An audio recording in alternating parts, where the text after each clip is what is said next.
Webcom.tv. Réinventons la proximité.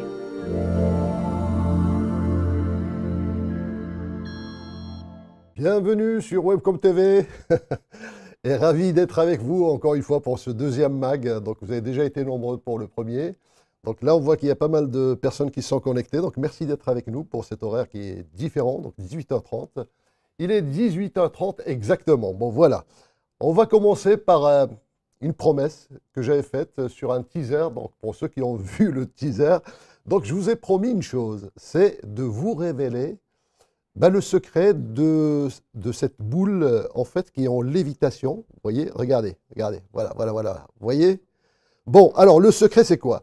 Eh bien, c'est juste qu'on va mettre une deuxième couche, on va mettre une deuxième louche pour le magazine, à la fois donc de Webcom TV, mais aussi sur l'émission qu'on vient de faire, Techno, pour ceux qui l'ont vu, sur le futur. Et là, nous allons vraiment explorer le futur. Alors, vous voyez cet objet? Quand on le voit comme ça, bon, c'est une boule, et quand on le voit comme ça, c'est une louche. Donc, c'est-à-dire, c'est le même objet, mais vu sous deux angles différents, donc on a une vision qui est différente. Eh bien, ça va être le sujet de tout notre débat de ce soir, pour justement croiser des regards sur le futur. Alors, malin, celui qui saura dire ce qui va se passer dans 2 ans, dans 10 ans, donc, mais c'est le défi que nous avons essayé de relever. Et avec nous, pour relever ce défi, donc, nous avons donc 2 invités. Nous avons d'abord M. Pierre Giorgini, qui est recteur émérite de la Cato, de l'Université catholique de Lille, et qui mène des recherches sur l'éthique et la prospective. Donc, je vous le présenterai un peu plus longuement tout à l'heure. Et puis, nous aurons M. Thomas Petit, qui est le directeur de la formation continue et d'alternance de l'Université de Lille, et qui va nous toucher un petit mot sur non seulement ce qui va changer dans la formation, comment est-ce qu'on innove dans la formation, mais quels vont être les métiers, les compétences qui vont être importantes demain pour nous tous, pour qu'on avance. Enfin voilà. Alors, sans plus tarder, on va demander à notre régie de balancer le générique de notre mag, et à tout de suite.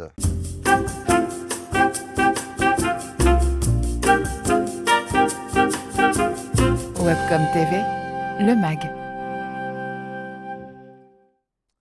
Il est 18h33, donc on est là pour 60 minutes maximum, d'autant plus qu'aujourd'hui démarre le couvre-feu en France à 20h, donc on doit absolument lâcher tout le monde par la suite.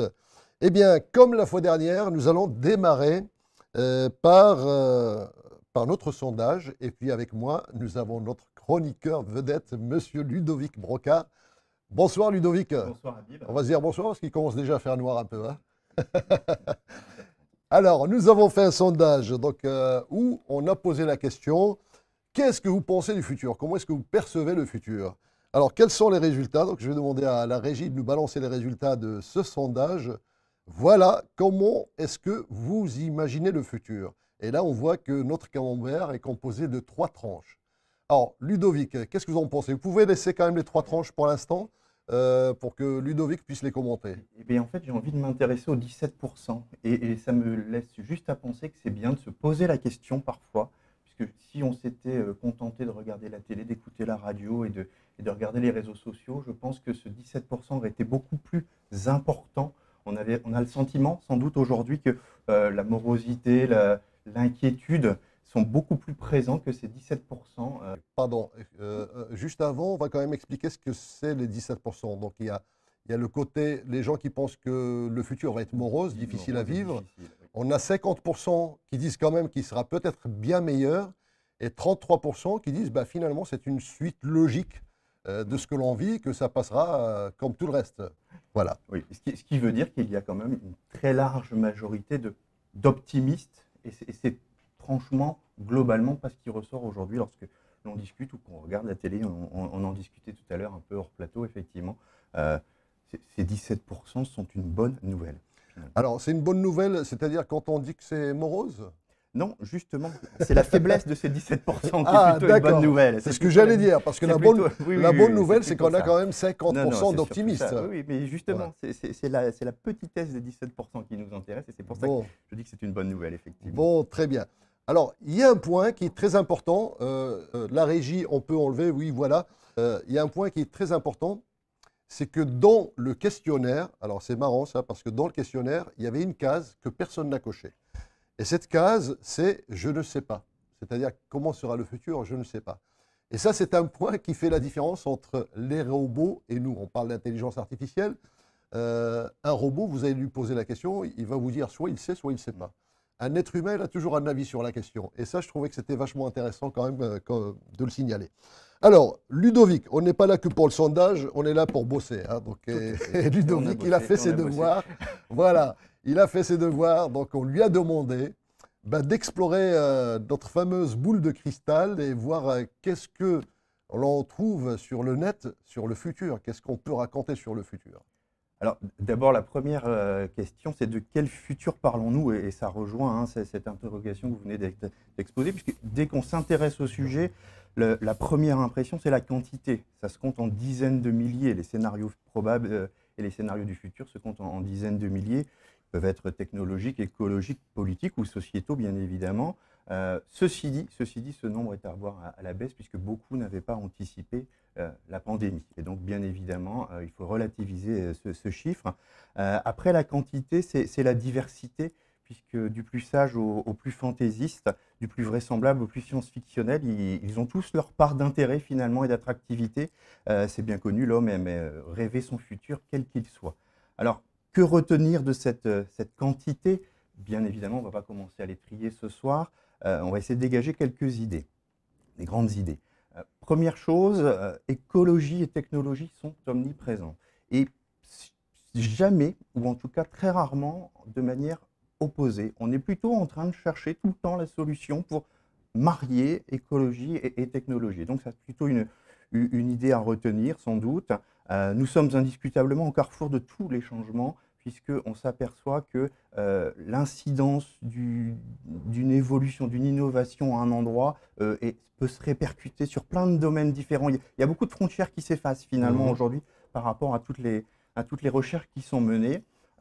Troisième idée force, résolument optimiste ou sombrement pessimiste, finalement, on en a absolument besoin de ces visions.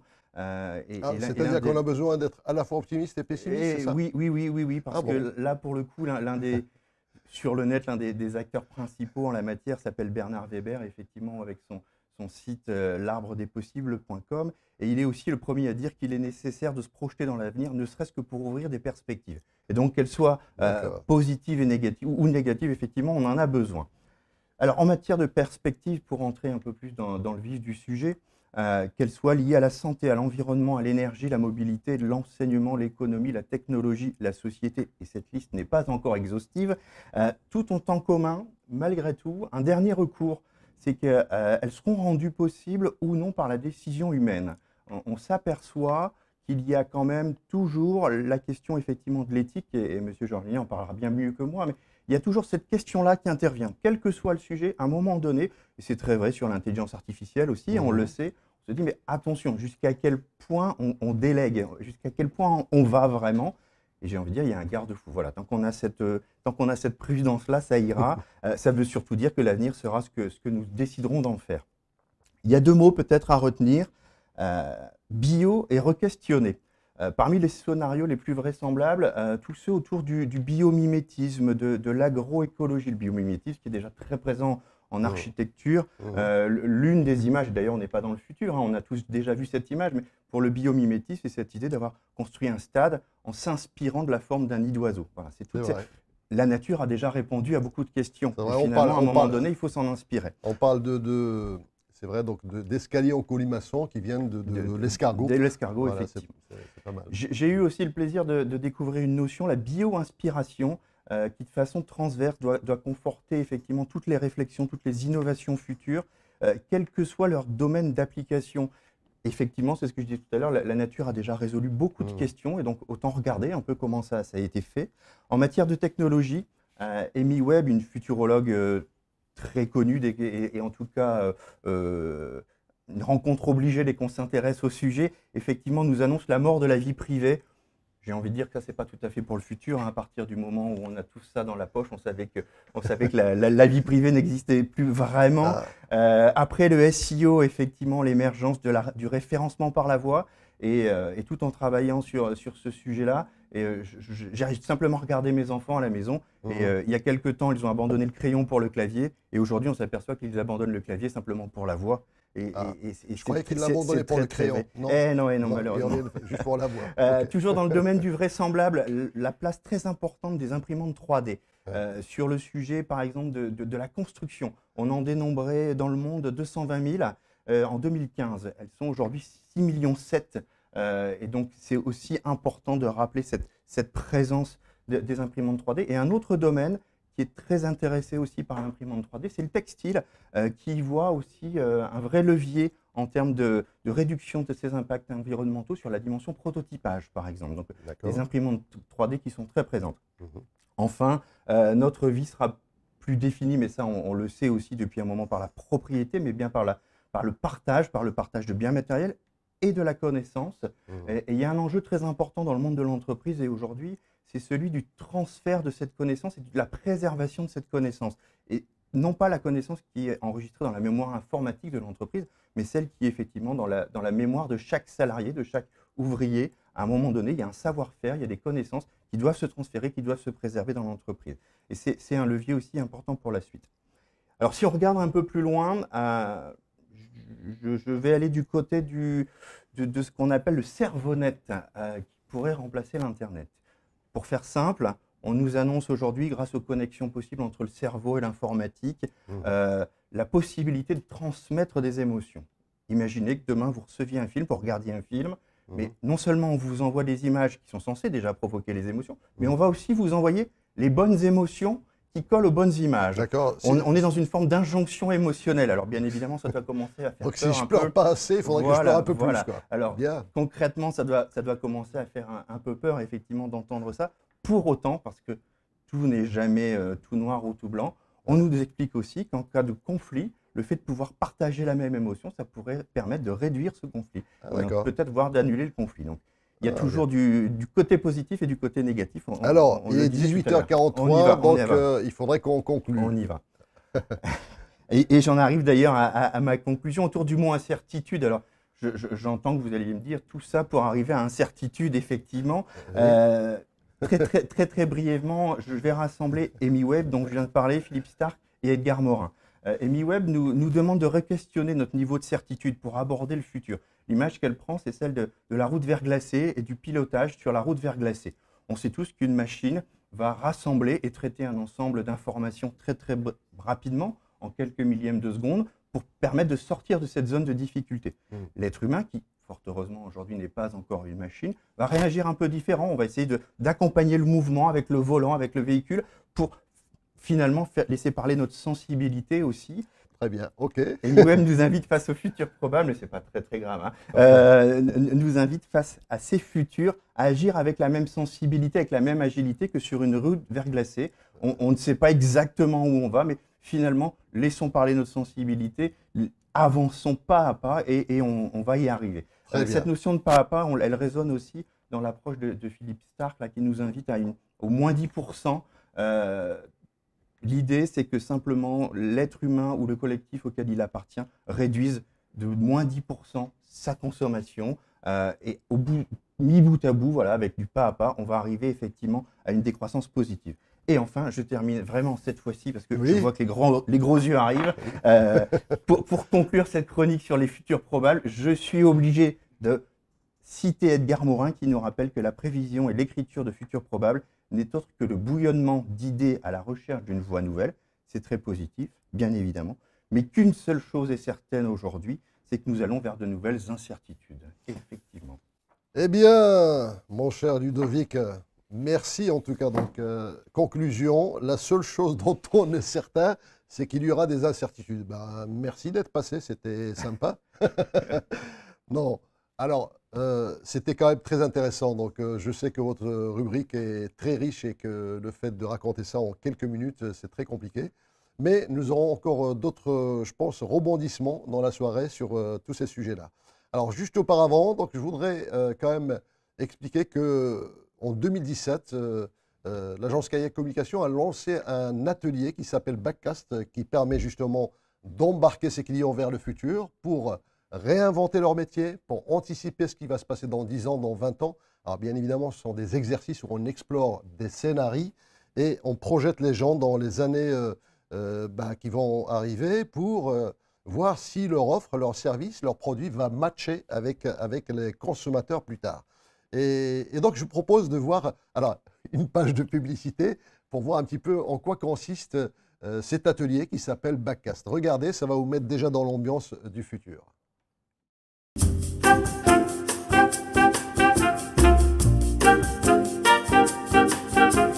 Webcom TV, le MAG.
Webcom TV, le MAG. Eh bien voilà, on est déjà dans l'ambiance et comme vous le voyez, j'ai une belle boule de cristal là devant moi pour voir qu'est-ce qui va se passer demain. Et j'accueille Monsieur Pierre Giorgini. Monsieur Pierre Giorgini, merci d'être avec nous donc pour cette émission. Alors, vous êtes ingénieur télécom, président émérite de la Cato, donc l'Université catholique de Lille, que tout le monde connaît dans le Nord. Vous êtes, c'est pas chevalier de la Légion d'honneur, c'est encore plus, vous êtes officier de la Légion d'honneur, de l'Ordre national du mérite et chevalier des palmes académiques. Alors, ce qui est important pour notre soirée et pour votre intervention, c'est que vous dirigez des travaux de recherche sur l'éthique et la prospective, et vous êtes surtout auteur de plusieurs ouvrages. Donc, moi, je connais très bien vos ouvrages et surtout la première trilogie, La transition fulgurante, La fulgurante récréation, La tentation d'Eugénie. Au départ, vous deviez écrire 3 ouvrages. Après, vous ne saviez plus vous arrêter, vous en avez écrit pas mal. Et là, aujourd'hui, vous revenez avec un livre qui s'appelle La crise de la joie et dont on va parler ce soir et qui me semble un livre très intéressant déjà, ne serait-ce que par le titre. Alors, je vous remercie de me l'avoir envoyé parce que moi, quand je l'ai reçu, il était encore tout chaud de l'imprimerie. Donc, c'était l'un des premiers. Alors, Monsieur Giorgini, donc avant de rentrer sur, de parler de votre ouvrage, moi, j'ai une question pour vous. Que vous inspire ce monde dans lequel nous vivons aujourd'hui? Ah, c'est une question redoutable. Je sais pas, l'analogie qui me viendrait, c'est comme quand on déguste un cocktail, finalement. Un tiers d'angoisse, un tiers de peur, qui n'est pas la même chose, mais aussi un tiers d'espérance et un tiers de rêve. Alors ça fait 4 tiers, mais comme disait Rému dans le film, ça dépend de la taille des tiers. Et puis, la deuxième chose, c'est quand je déguste, si je puis dire, j'essaye d'apprendre à mon goût de ne sentir que l'espérance en dominante. D'accord. Alors, est-ce que cette crise, d'ailleurs, sanitaire que nous vivons, est-ce qu'elle faisait partie de vos prévisions quand vous avez écrit La transition fulgurante? Est-ce qu'elle figurait quelque part dans tous vos travaux de recherche sur l'éthique et la prospective? Non, enfin, on savait qu'il y avait les pandémies ne sont pas nouvelles, il y en a eu dans l'histoire, mais dire que j'aurais été parmi ceux qui avaient prévu la pandémie, pourquoi pas aussi sa date et son ampleur, oui. Non, ça serait reconstruire l'histoire à l'envers. Ce qui est clair, c'est qu'elle ne fait que nous rappeler l'extrême fragilité des équilibres au milieu desquels nous vivons, qu'ils soient biologiques, socioculturels, économiques. Tout ça est un système fait d'interaction, fait d'intrication, Et donc, pour ça peut-être qu'on confond un peu la prospective et la prévision. En fait, oui, il y a eu une époque où la prospective était dominée par les prospectivistes par des logiques de prévision, c'est-à-dire d'extrapolation d'un certain nombre de données. Mais je pense que beaucoup de gens, dont Edgar Morin, ont montré que la prévision marche bien quand nous voulons faire face à la complication. Parce que la complication, elle est organisée dans les plans, c'est-à-dire les épistémologues disent qu'elle est réductible. On sait réduire la complication. Hein. C'est Edgar Morin qui prend l'exemple d'un Airbus. Vous pouvez le découper progressivement et le réduire à la fin et arriver au boulon qui tient le train d'atterrissage. La complexité est irréductible. Et donc, par définition, elle est imprévisible. C'est-à-dire qu'elle est soumise à l'imprédictibilité, déjà. Moi qui, au départ, est culture ingénieur, on sait qu'à l'échelle quantique, par exemple, on n'est pas dans l'imprévisibilité. L'imprévisibilité, ça veut dire qu'on ne sait pas à ce stade prévoir précisément un résultat. On sait le prédire, mais pas le prévoir, parce qu'on ne sait pas le faire à ce moment-là. Quand on parle de physique quantique, on est dans la prédictibilité, c'est-à-dire qu'on a démontré mathématiquement l'imprédictibilité de la position et de la vitesse d'une particule.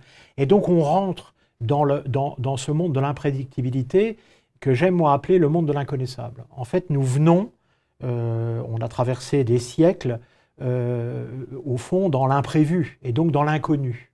Parce que le futur n'est jamais prévisible. Donc vous faites une différence entre l'inconnu et l'inconnaissable. Exactement, parce que les prévisionnistes qui étaient dominants dans la prospective extrapolaient un certain nombre d'éléments, faisaient donc des prévisions, même s'ils savaient qu'il y avait des incertitudes, etc. Et donc, l'inconnu, par exemple, si on vous dit qu'il va y avoir une tempête d'une puissance jamais connue, évidemment, vous ne pouvez pas dire est-ce qu'il y aura des vents de 1000 km/h, etc. Ça, c'est l'inconnu. Mais vos modèles mentaux vous permettent au moins de penser à un minimum ce qui est en train d'advenir. C'est-à-dire le vent à 1000 km n'est jamais connu, mais c'est ce qu'est le vent. L'inconnaissable, c'est quand on vous dit qu'il va se passer quelque chose de terrible ou pas terrible, mais on ne sait rien. Voilà. Nos modèles mentaux ne nous permettent pas de penser. Je pense qu'on est aujourd'hui dans une situation où nos modèles mentaux ne nous permettent pas de penser ce qui est en train d'advenir. Ce qui crée évidemment une espèce de vide, c'est-à-dire c'est ça qui crée aussi l'angoisse. Peut-être. Bien sûr, bien sûr, l'inconnaissable produit de l'angoisse, puisqu'il permet toutes les extrapolations finalement.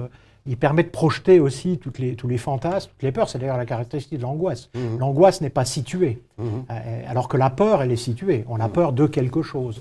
L'angoisse, c'est un sentiment plus profond. Et cette angoisse, d'ailleurs, nous fait lire le réel de façon complètement déformée. L'angoisse déforme la lecture du réel. C'est-à-dire la déformation de la lecture du réel qui, en retour, crée l'angoisse. Donc aujourd'hui, c'est vrai que l'angoisse est assez présente, même si le sondage... Et ça me ravit. Après, il faudra encore vérifier le panel, le nombre de personnes. Oui, voilà. bien sûr, mais absolument. En tous les cas, c'est un indice intéressant. Alors, est-ce que cette angoisse, parce que là, vous en avez parlé, vous avez expliqué d'où c'est que ça vient, est-ce que ça a un rapport? Parce que là, c'est ce qui nous ramène à cette crise de la joie. Parce que, bon, moi, quand j'ai vu d'abord le titre, bon, ça m'a frappé. Je dis, c'est tellement vrai, la crise de la joie, parce que... je dois remonter très loin dans mes souvenirs pour me rappeler à quel moment j'ai eu une crise de fou rire. Et puis, je ne me souviens plus des dernières blagues. Je vous en raconterai peut-être une tout à l'heure, mais ce sera une blague de confiné. Ce ne sera pas très bonne. Donc, est-ce que cette crise de la joie vient justement de tout ce que vous venez d'expliquer avec ces angoisses, avec cette... alors, pas l'inconnu, mais l'inconnaissable. Est-ce qu'on entre dans une phase qui nous a ramené à avoir cette crise, à tomber dans cette crise-là? Oui, alors tout d'abord, ce que j'entends par la joie, vous parlez plutôt de gaieté. D'ailleurs, il y a des personnes chez qui le stress extrême ou l'angoisse extrême produit des blagues à répétition et du rire nerveux, si je puis dire. Là, je parle de la joie comme un sentiment profond qui, au fond, a traversé tout notre processus d'humanisation. Ce qui produit de la joie, c'est le sentiment que ce qu'on fait ici et maintenant sert en gros le beau, le bon et le juste, si on résume depuis les Grecs, ce que peut être un sentiment d'alignement avec des valeurs positives. Alors est-ce qu'on est en train de s'approcher de la notion de bonheur? Oui, pas très loin. Mais la joie, c'est un sentiment plus profond. La joie peut être souffrante d'ailleurs, mais la joie, c'est vraiment l'idée que ce que je fais ici et maintenant, le discernement qui me conduit à agir, me donne un sentiment profond que ce que je fais sert le beau, la joie du créateur, la joie sert le bon, et sert le juste. Il est très rare, sauf chez des gens pervers, parce qu'on ne sait plus de la joie, on peut ressentir de la jouissance. La jouissance n'est pas la joie. Vous voyez, la joie, c'est un sentiment assez profond qui vient de ce discernement. Or, dans les nombreux échanges que j'ai avec les jeunes, des jeunes d'ailleurs, parce que les jeunes ça veut rien dire, c'est la difficulté quand même à discerner qu'est-ce que je fais ici et maintenant qui sert partout et toujours le bon et le juste. Parce que dès qu'on se pose cette question, on rentre dans la complexité. Ce que je fais de bien ici peut induire du mal demain et globalement. Ailleurs. Et à l'inverse, d'ailleurs, ce que je fais peut-être dont le sentiment que c'est mal ici peut générer du progrès global. Et je pense que c'est tout ce discernement qui est aujourd'hui mis en cause, cette projection à la fois dans l'avenir, le climat, la biodiversité, le fameux anthropocène, donc dans le temps, mais aussi dans l'espace. Je suis stupéfait de voir à quel point les jeunes connectés sont immédiatement informés des plus grands malheurs, quasiment en temps réel, c'est-à-dire ils le suivent en direct. Et donc ces espaces de joie, ces espaces de « que dois-je faire et comment dois-je agir » dans ce monde infiniment complexe, réduit cette capacité de discernement et d'éprouver de la joie. Mais je pense en même temps que c'est une chance. Alors justement, vous avez parlé de chance parce que moi, il y a un élément qui m'a frappé. D'ailleurs, dès le premier chapitre, vous dites que tout ce qui nous arrive en ce moment, donc cette crise, cette pandémie, est une chance pour l'humanité. Alors je ne dis pas tout à fait que c'est une chance, parce que ce serait, ce serait insulter. Ce serait insulter. Que c'est peut-être une opportunité. Voilà, c'est-à-dire, vous savez, c'est le kéros. Voilà, vous savez, c'est le kéros qui est le dieu grec de l'opportunité positive. Et je pense que oui, nous pouvons en tous les cas le transformer en une opportunité positive pour plusieurs raisons. La première, c'est que, alors je reviens sur la crise de la joie, on pourra parler un peu du Covid après, c'est que cette crise de la joie développe chez nous la volonté de se retrouver dans des espaces que l'on maîtrise un minimum, c'est-à-dire de pouvoir faire le lien entre ce qu'on fait, ses conséquences, ce qui est positif, juste et bon. Et donc ça nous ramène quelque part à une forme de localité, c'est-à-dire de dire j'ai envie, bon ok, je ne peux pas changer le monde, je ne peux pas à moi tout seul régler le problème du climat, mais dans ma proximité, dans ma localité, je peux agir de façon intégrée et éprouver de la joie parce que ce que je fais ici et maintenant, j'en vois assez vite les résultats positifs. Mais pourvu que tout le monde fasse pareil. Exactement. Mais ça, c'est le colibri de Pierre Rabhi. En tous les cas, si personne ne le fait, c'est sûr.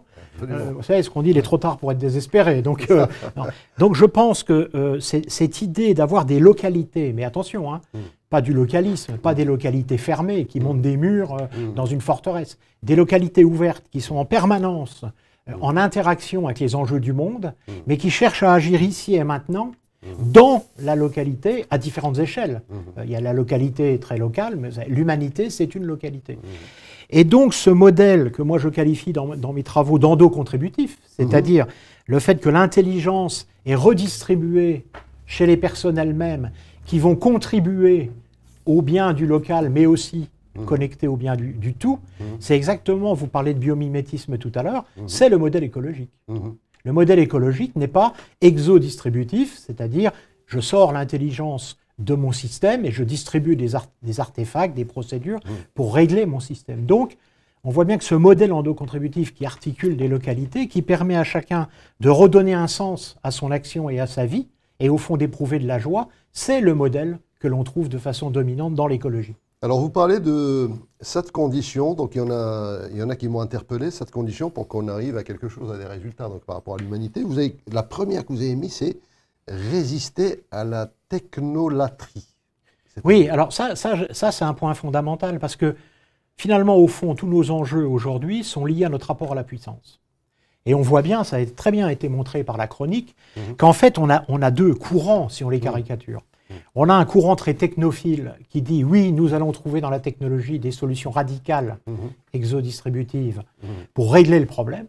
Donc, poursuivons cette fuite en avant technologique et au fond, faisons de la technologie, parce que le problème, ce n'est pas la technologie, c'est quand on en fait une idole. C'est-à-dire qu'au fond, on dit voilà, cette idole va tous nous sauver, d'ailleurs, qui est le principe d'une idole, hein, c'est une chose salvateur. Peut-être parce qu'on a besoin de héros aussi. Oui, peut-être, mais en tous les cas, cette technolatrie, il y a des courants technolâtres, et puis à l'inverse, vous avez ce qu'on appelle l'écologie, l'écophilosophie radicale, qui sont des courants très technophobes, et qui disent non, non, non, la technologie, de toute façon, pose plus de problèmes qu'elle n'en résout. Si nous sommes dans la situation où nous sommes, c'est en partie et fortement dû à la technologie, et donc il faut une vraie rupture, et au fond écarter toute solution technologique au profit de solutions qu'on va qualifier de naturelles. Ma position, c'est qu'au fond, le chemin, il est exactement au milieu. C'est-à-dire, il y a un tiers chemin que nous avons élaboré, qui est un chemin complètement nouveau, où on doit d'une part réinventer les technologies plus résilientes, des technologies plus symbiotiques, disent un certain nombre de spécialistes, et qui peuvent justement être réinventées par la proximité. Parce que la proximité, elle intègre les valeurs dans les usages. Vous voyez, et donc là, la technologie réinventée par le bas, c'est Bernard Stiegler qui a beaucoup travaillé là-dessus, cette technologie réinventée par les usages locaux qui embarquent les valeurs, les habitus qui sont en train de se transformer, du fait d'ailleurs de la crise de la joie, du fait qu'on recherche des espaces de joie. Alors il y a deux autres conditions que je trouvais intéressantes. Il y en a une, c'est il faut cesser de diaboliser l'homme, et la deuxième, c'est il faut devenir des pionniers lucides. Donc, ah oui, c'est le tiers chemin. Diaboliser l'homme, vous savez, c'est Hans Jonas qui montre très très bien, et Gunther Anders, mais qui montre qu'au fond, la technologie a toujours... Il y a une esthétique des technosciences. Et cette esthétique des technosciences qui exerce une forme de perfection visible. Vous le disiez tout à l'heure, une machine, elle dit soit je sais pas. Tandis, méfiez-vous quand elle vous dit je sais, on pourra y revenir. Mais voilà, il y a une forme de perfection dans la machine. Et il y a donc ce qui a été appelé le mythe prométhéen, c'est-à-dire la honte prométhéenne. C'est-à-dire l'idée, l'homme est imparfait. D'ailleurs, les courants transhumanistes, certains courants transhumanistes disent il faut corriger les imperfections humaines par les technosciences. Imperfections biologiques, parce qu'on est sensible au virus, à toute forme d'imperfection, capacité mentale, etc. Et donc, la question, c'est de lutter contre la technolatrie, c'est-à-dire qui pose la technologie comme une solution, parce qu'elle va nous amener dans un rapport à la puissance qui va ne cesser de croître. On parlait peu du Covid, mais en ce moment, le débat entre le vaccin et des solutions de responsabilisation individuelle par des tests, etc., sans prendre parti, ça traduit bien cette double dimension, faire confiance de façon sans limite à une technique, à une technologie, ou dire comment moi je m'engage dans ma localité, dans mon comportement, avec mon intelligence, à créer des formes d'intelligence collective pour faire avancer. C'est exactement. Et moi, ce que je développe dans mes ouvrages, c'est que de toute façon, nous sommes confrontés au tiers chemin. C'est-à-dire qu'il faut qu'on... C'est plus où, c'est est. C'est comment on articule les deux, comment on aide à l'émergence d'une technologie à la fois plus sûre, plus écologique, sur lequel on peut se concentrer sur ces risques, etc., et qu'on la réduise au maximum, alors qu'en même temps, à l'échelle locale, on ne cesse de développer des alternatives. Et là, évidemment, les technosciences peuvent jouer un rôle, mais ce n'est pas le rôle majeur. Le rôle majeur, c'est les comportements de consommation, de respect de l'environnement, de souci du plus fragile, dont la nature, etc. Alors, une question qui n'a rien à voir à peu près avec ça, mais qui touche quand même notre société. On se rend compte de plus en plus. Quand je vois la crise de la joie, ça me fait penser les gens, on a du mal à rire de tout aujourd'hui. Il y a des gens qui disent on ne peut plus rire de tout, il faut faire attention. Est-ce qu'on est devenus tous un peu susceptibles? Est-ce que nos comportements changent dans nos sociétés? Ce qui est sûr, c'est que la dimension socio-culturelle de ce point de vue-là est en train de se transformer. Mais la grosse difficulté, c'est comment on organise un apprentissage collectif sur un outil qui est absolument extraordinaire, qui est l'outil Internet Web, qui a au fond libéré un certain nombre d'éléments. D'ailleurs, je reconnais, voilà, par exemple, une erreur d'appréciation qu'on a été un certain nombre à faire. Au début, nous étions des webolâtres, si je puis dire, c'est-à-dire il y avait une utopie du net qui était une libération de la parole, une montée en conscience individuelle, la prise en compte, même Edgar Morin parlait de la montée en conscience et de la prise en compte des enjeux globaux. Cet effet-là, il existe, puisque tout le monde aujourd'hui parle des enjeux climatiques ou de la biodiversité. Absolument. Mais il a en même temps libéré, alors qu'on s'attendait à ce que ça produise une montée en conscience, un sens d'éco-responsabilité, etc., une vision finalement de la complexité de ce qu'est l'humanité. Ça a conduit, et c'est un terme qui a été développé par le regretté Bernard Stiegler, ce qu'il appelle la massification des comportements mimétiques, qui est en fait un résultat qu'on n'attendait pas vraiment et qui s'est profilé progressivement. Et ça crée des catharsis, notamment les catharsis de la haine. Et donc, vous savez, je prends souvent l'exemple, quand j'étais plus jeune, au bar du coin, j'ai entendu devant le bar... jeune, hein, voilà, mais j'ai entendu derrière une bière des termes racistes du genre qu'est-ce que tu fous là, etc. Et on traitait quelqu'un de nom innommable. Mais en même temps, il y avait une espèce de régulation. Il y avait toujours quelqu'un qui se levait et disait... Quand on voit les blagues de Coluche, voilà, ça passait très bien. Arrête les conneries, etc. Mais là, le problème, c'est la régulation. Et donc, ça prend des dimensions qui sont absolument considérables. Moi, je pense qu'il il est nécessaire que nos sociétés apprennent de l'usage de cet outil. Parce qu'il peut être aussi un outil extraordinaire au service, justement, de ce que j'appelle la glocalité, c'est-à-dire comment, à la fois, on éprouve de la joie à agir localement. Donc, localité, ça veut dire global et local. C'est-à-dire, oui, c'est un terme qui a été introduit il y a très longtemps, c'est-à-dire comment j'agis local en pensant global, et au niveau global, comment j'agis global, parce qu'il faudra toujours des gens qui agissent global, mais en pensant local. Voilà. Et donc, cette localité, et d'ailleurs, probablement l'une des seules solutions que l'on a de produire cette migration vers la complexité. D'ailleurs, d'un point de vue technoscientifique, il y a quand même des bonnes nouvelles. Oui. Par exemple, les sciences de la complexité aujourd'hui, qui nous font découvrir l'épigénétique, par exemple, ou la plasticité neuronale, nous font rentrer dans un nouveau monde, dans celui où on prend justement conscience scientifique d'une complexité absolument infinie. Vous savez, je crois que c'est Edgar Morin qui disait, au fond, on avait deux infinités qui nous amenaient à être impressionnés, une forme de modestie, d'humilité. C'est l'astrophysique. Il n'y a pas plus humble qu'un astrophysicien, parce qu'il sait qu'il est devant l'immaîtrisable. Et puis l'infiniment petit, qui à l'échelle quantique est par définition difficile à maîtriser ou immaîtrisable, dans un niveau de complexité. Et donc cette humilité face à la puissance de la science, elle vient d'acquérir une troisième dimension, c'est l'infinie complexité. C'est-à-dire le fait que nous prenions conscience de l'infinie complexité et que tout acte ici et maintenant peut influencer, c'est l'effet papillon, tout le monde connaît ça, peut influencer le tout de façon radicale. Alors j'en arrive à notre boule de cristal, Monsieur Giorgini, je vais vous demander pour conclure de voir cette boule de cristal et nous dire qu'est-ce qui nous attend dans les années qui viennent. Eh bien, c'est pas que je refuserai de répondre.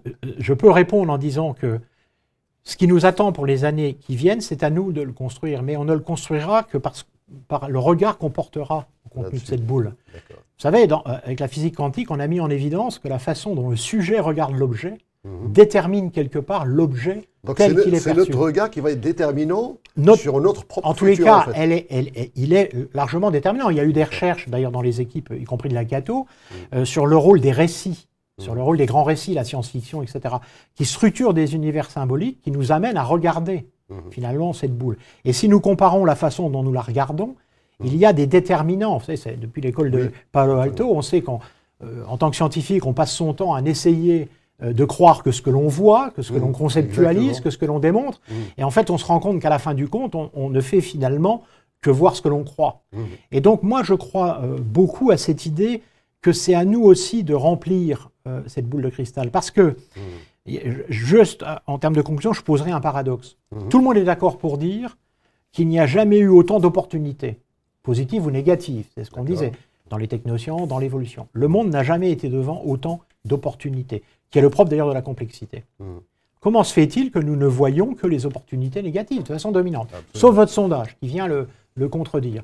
Et si on se mettait d'un seul coup à dire, parmi les opportunités, il y a aussi une foultitude d'opportunités positives, il faut s'en saisir et garder toujours à l'esprit cet axe éthique sur le plus vulnérable, sur cette nature complexe qui est fragile, etc., pour rentrer dans une dimension un peu nouvelle qui est plus symbiotique, c'est-à-dire qui est plus résiliente, et de conduire le chemin. Et j'ai vu que récemment, je crois que c'est aussi Mélenchon disait, la guerre est perdue, en tous les cas le combat est perdu.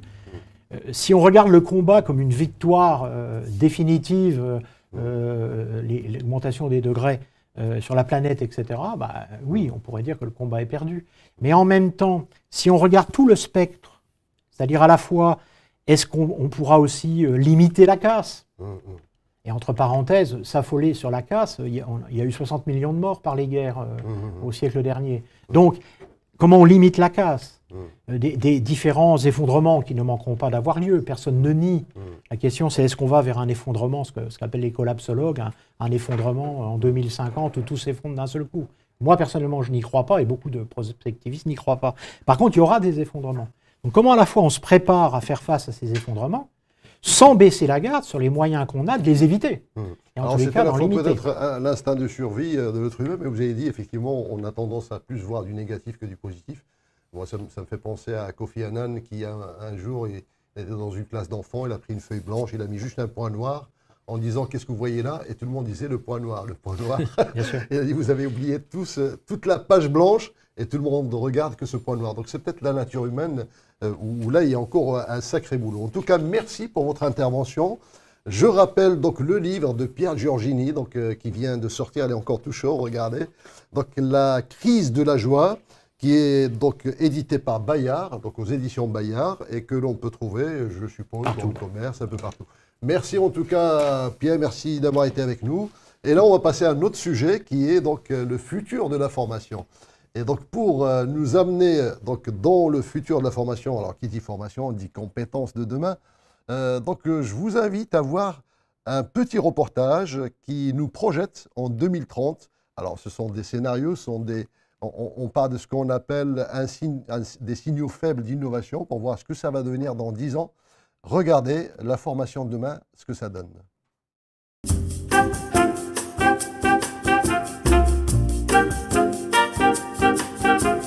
Webcom TV, le MAG.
bien, il est 19h16 exactement, donc il nous reste encore un bon quart d'heure avant de, voilà, de libérer nos invités.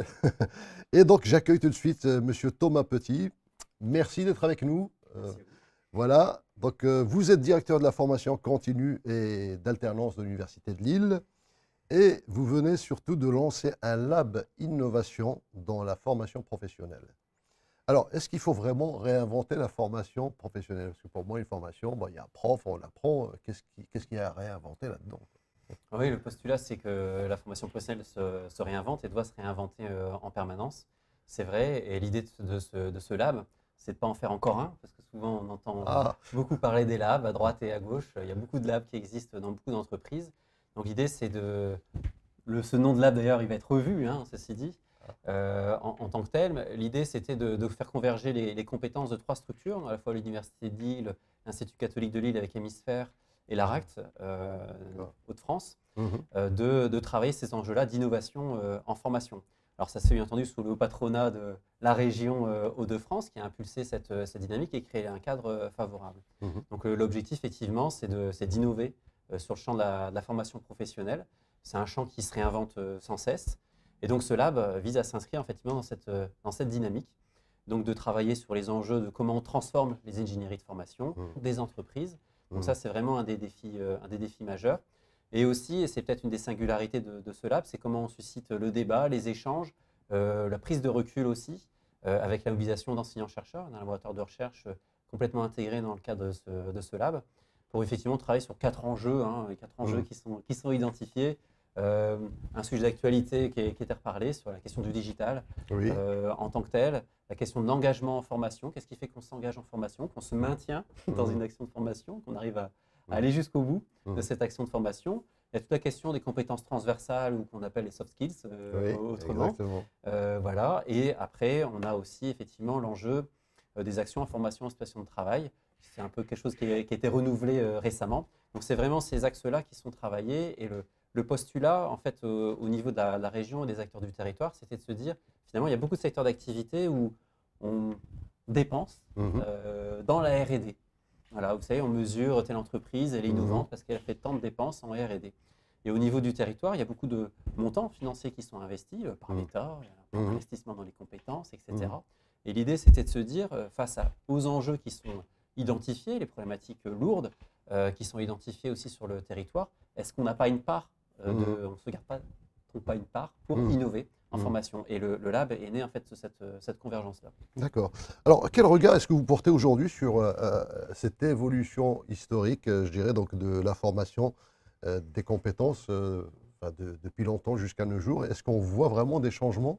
Est-ce qu'il y a des choses à changer? Enfin, c'est quoi cette évolution? Oui, alors je ne vous ferai pas condenser la loi de l'or, Bertrand Schwartz, etc. Donc tous des acteurs autour de la formation. Ce qui est à noter, c'est que c'est un secteur qui est à la fois beaucoup critiqué par sa complexité. On parle d'ingénieurs en formation. C'est vrai. Voilà, dès qu'il y a des ingénieurs, c'est un sujet complexe. Donc voilà, donc, on parle vraiment de ça beaucoup, des milliards, vous vous souvenez, de dépensés en formation, etc. Donc il y a vraiment ces enjeux-là. Et ce qui fait que c'est un des domaines qui est le plus souvent revisité. Presque à chaque gouvernement, il y a une loi qui vient transformer le système, modifier les conditions, les contextes, les modalités de financement, etc. Donc c'est un secteur qui se réinvente très régulièrement. D'ailleurs, il y a une réforme de la formation qui est encore toute récente et je pense que là, c'est une réponse par rapport à cette réforme, tout ce que vous faites là en ce moment? Alors tout ce qu'on fait, effectivement, s'inscrit vraiment dans ce cadre-là. Et là, finalement, l'impact majeur de cette réforme, la liberté de choisir son avenir professionnel, porte bien son nom, on va dire, en tant que tel. Qui vient vraiment revoir et finalement consacrer, c'est le sacre, la notion de compétence. Voilà, il y a plus d'une centaine de fois cité le mot compétence dans cette loi. Donc ça montre bien effectivement cette grande tendance entre les époques antérieures, de la formation des adultes, la formation permanente, etc., jusqu'à la formation professionnelle plus aujourd'hui. Effectivement, cette notion de compétence est vraiment au cœur du sujet. Donc il y a toute une évolution même dans les terminologies, en fait, donc, finalement. Dans les terminologies, effectivement, il y a des volontés, il y a un travail de fond aussi, même sur la définition d'une action de formation. Exactement. Il y a tout des tas de choses qui sont repensées.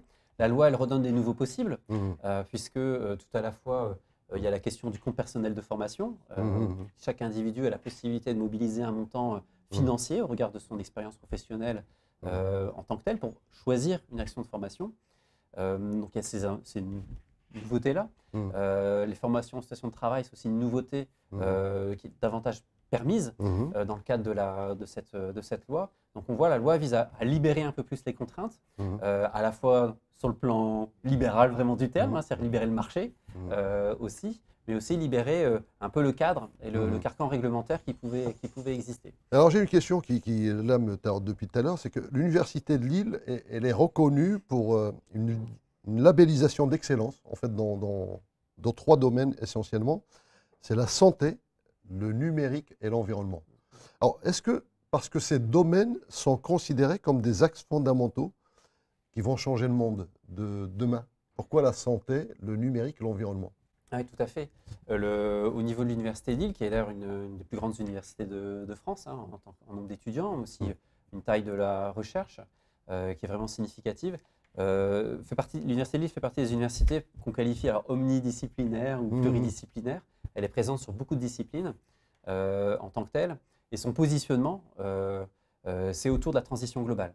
Voilà. Donc ça veut dire que clairement, l'université souhaite répondre à ces enjeux-là, donc autour du numérique, de l'environnement, de la santé, santé de précision, mais aussi tout ce qui est autour des cultures et des mutations socio-économiques qu'on rencontre sur les territoires.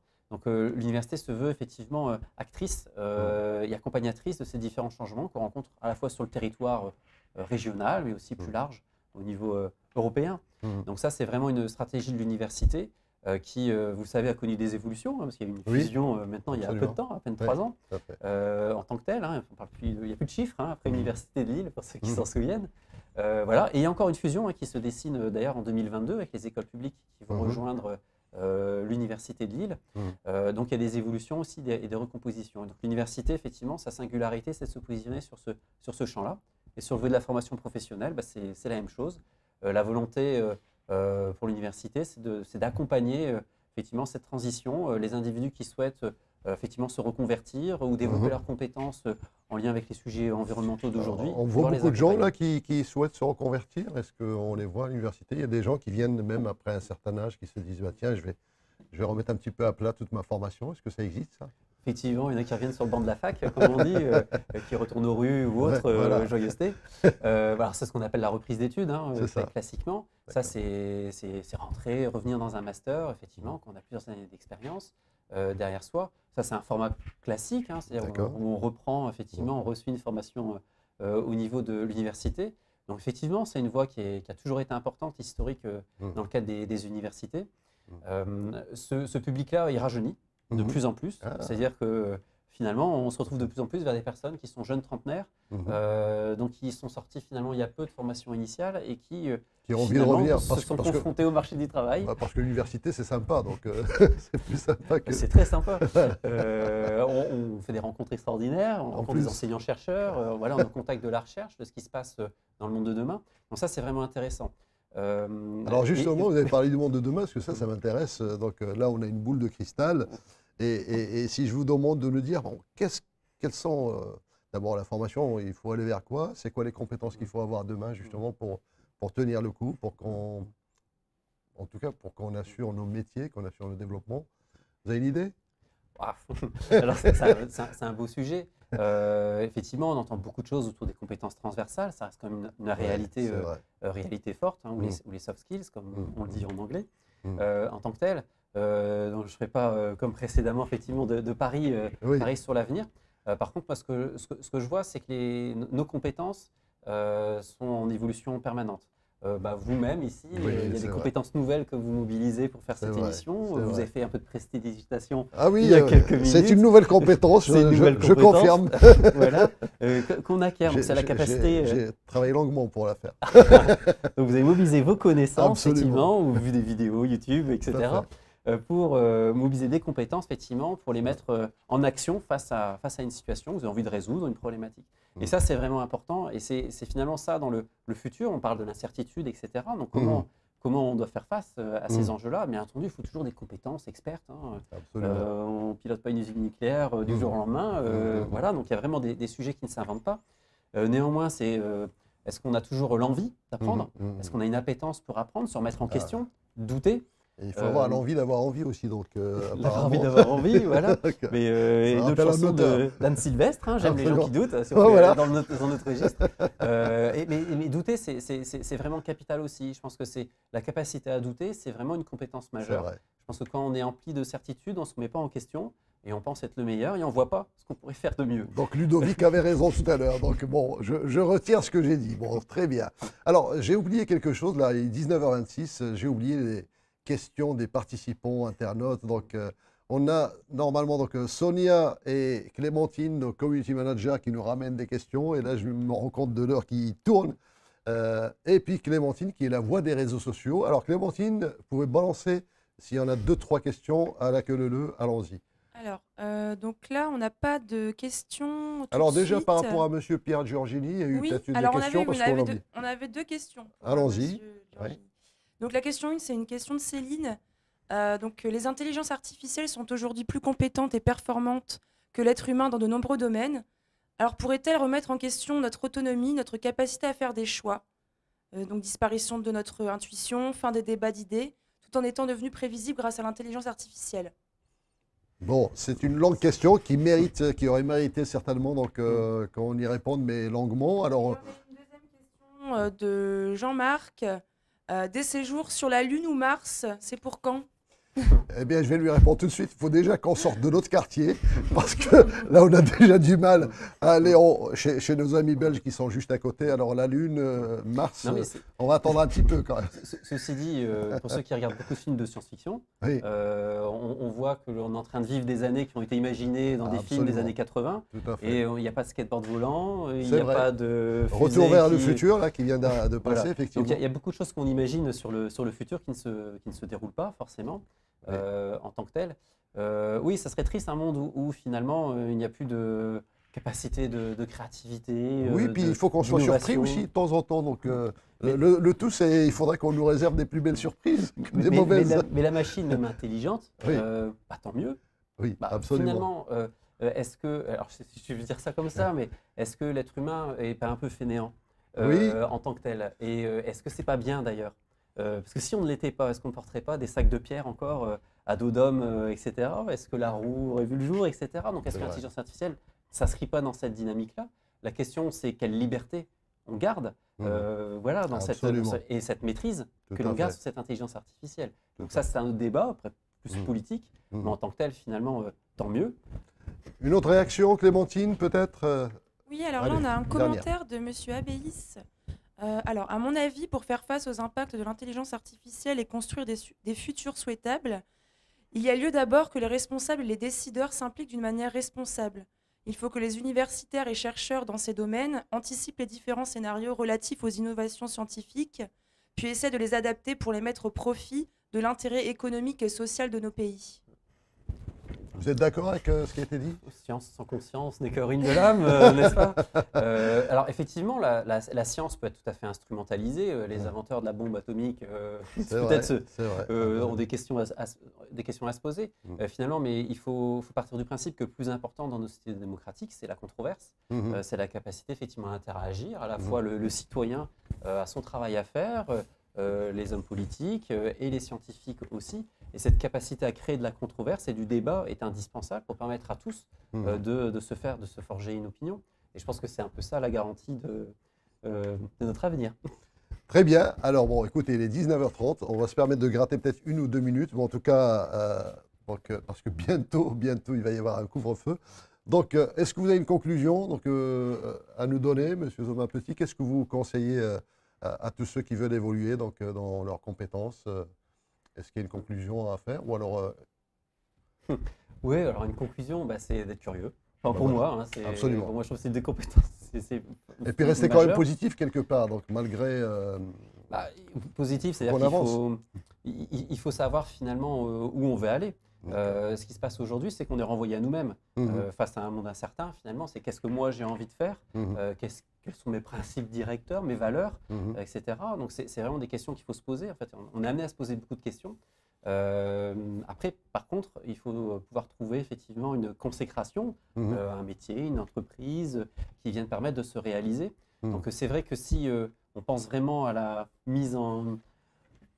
comment on appelle ça, la réactivation, on va dire, de ces compétences permanentes, je pense que c'est être en capacité effectivement de pouvoir rebondir, de pouvoir se poser des questions. Se renouveler aussi. Se renouveler. Et puis c'est vrai que, c'est pas qu'on revient sur le début, mais on parlait des milliards là, de la formation, effectivement, et sans faire une comparaison, effectivement, bah, ça coûte cher. Financer des formations auprès de ses collaborateurs ou auprès de personnes qui sont à la recherche d'un emploi, etc. Effectivement, ça coûte cher de former des gens, des reconversions professionnelles. La question, c'est est-ce que si on n'investit pas, est-ce qu'on peut essayer l'obsolescence programmée de nos compétences? Ah, ça c'est une. Eh bien, écoutez, ça c'est une bonne conclusion. Donc, je trouve de travailler sur l'obsolescence programmée de nos compétences. Je retiens ça. Alors, écoutez, donc là, 19h32, donc on vous retient juste une minute pour une conclusion. Alors, pour donner 3 rendez-vous. Donc, en tout cas, merci d'avoir été avec nous ce soir. La prochaine fois, ça sera, comme vous le savez, c'est un magazine bimestriel. La prochaine fois, ce sera le 9 février. Sauf qu'on va le refaire à 11h pour ne pas être surpris avec ces histoires de couvre-feu. Donc, ce sera plutôt à 11h, entre 11h et midi. Et le thème, c'est comment transformer la crise en opportunité. Nous aurons avec nous des gens qui ont eu des success stories, des gens qui ont réussi et ils vont nous expliquer quels sont leurs secrets, comment ils ont fait. Est-ce que c'est de la chance ou est-ce qu'il y a des petites astuces là-dedans? 2 autres rendez-vous qui sont importants. Le premier, c'est une émission qui s'appelle Territoire, mais allez sur webcom.tv et vous verrez de quoi il s'agit, parce qu'il s'agit en fait de récompenser tous ceux qui se bougent pour faire bouger les territoires. Et donc, il y aura 50 trophées, 50 personnalités qui vont être distinguées. En tout cas, on aura les 50 personnalités les plus inspirantes de 2021. Et c'est un projet que l'on monte avec le groupe Delbo Press, mais nous aurons l'occasion d'en parler. Donc, il y aura un teaser d'ailleurs qui s'appelle Territoire. Et puis enfin, pour terminer, un autre rendez-vous qui est beaucoup plus proche, c'est le 29 décembre. Donc, vous savez que le premier MAG, on a une pensée pour tous ceux qui travaillent dans l'événementiel, donc effectivement qui allaient très mal et on a pensé à eux. Eh bien aujourd'hui, on pense à tous ceux qui sont dans le secteur de la culture, parce que là c'est pareil, donc on voit il y a vraiment un problème par rapport à tous ces artistes qui ne peuvent plus aller sur les planches, qui ne peuvent plus s'exprimer devant un public. Et donc pour leur rendre hommage, eh bien, il y a une émission qui a été faite pour Webcom TV. On a pensé lancer une émission. D'ailleurs, tenez-vous bien, l'animateur, c'est notre régisseur et réalisateur Jean-Marc Méloni. Et je vous propose de voir donc, ce teaser. Donc, et bien évidemment, rendez-vous le 29 décembre pour voir cette émission culturelle. Regardez le teaser.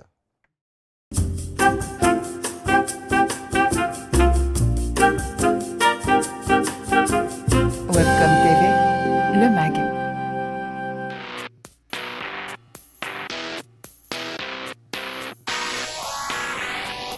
Webcom TV, culture.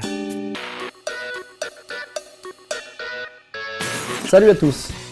Webcom.tv avait envie de vous parler de culture dans une toute nouvelle émission. Alors retrouvez-moi le mardi 29 décembre dès 11h dans Culture, une émission pour vous faire découvrir des auteurs, acteurs, réalisateurs, scénaristes, musiciens, peintres, photographes, que des artistes qui font l'actualité et à qui je donnerai la parole pendant près d'1 heure. Pour cette première, nous aurons 3 invités. Alexis Dessau, scénariste, comédien et acteur, que vous avez pu voir sur votre petit écran dans la série Julie Lescaut. Benjamin Carbone, qui étudie la condition humaine par une peinture des plus expressionnistes. Et enfin, Marc Gaillet, un photographe décalé et engagé avec des créations sulfureuses.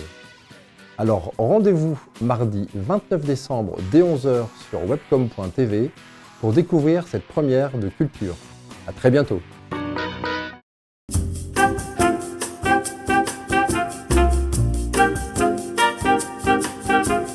Webcom TV, le MAG. Alors 19h35, donc merci en tout cas d'avoir été avec nous. Donc on a essayé de tenir au maximum 60 minutes. Vous voyez, on a encore beaucoup de choses à raconter. Rendez-vous sur webcom.tv donc pour voir le replay, notamment de cette émission, voir tous les autres replays. La semaine prochaine, peut-être, je ne sais pas quand, vous aurez la fameuse émission Territoire qui s'adresse aux territoires, aux communes, aux institutions, aux entreprises, qui va intéresser pas mal de monde. Et puis, l'émission Culture, le 29 décembre, donc juste la fin de l'année, pour clôturer l'année en beauté, en pensant à tous ceux qui travaillent dans le domaine de la culture. Et bien évidemment, moi, je vous donne rendez-vous pour le prochain MAG, le MAG 3, le 9 février à 11 h. Merci encore, prenez bien soin de vous et à bientôt.